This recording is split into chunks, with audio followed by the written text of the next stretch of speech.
ખંભાતમાં ચિરાગ પટેલે કોંગ્રેસનો હાથ છોડીને ભાજપનો ભગવો ધારણ કર્યો। 8 વર્ષ બાદ ઘર વાપસી સમયે ચિરાગ પટેલ ભાવ વિભોર થયા। ચિરાગ પટેલ મૂળ ભાજપના કાર્યકર હતા। ભાજપથી નારાજ થઈ 8 વર્ષ પૂર્વે કોંગ્રેસમાં જોડાયા હતા। આખરે 8 વર્ષ બાદ ચિરાગ પટેલની ઘર વાપસી થઈ છે। ખંભાતમાં મીઠા પાણીના પ્રશ્નનો હલ કરવાની ચિરાગ પટેલની માંગ છે।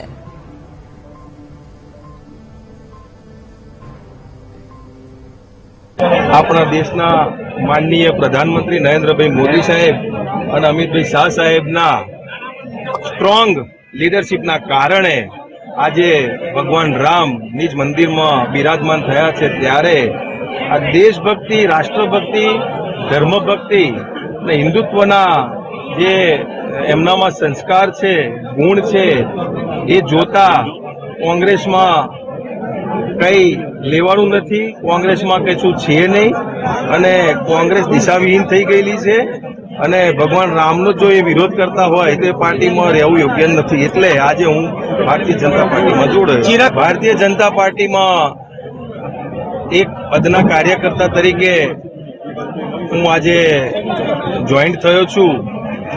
એટલે આવનારા સમયમાં ભારતીય જનતા પાર્ટી જે જવાબદારી આપશે મને એ પૂરી ઈમાનદારીથી હું નિભાવીશ।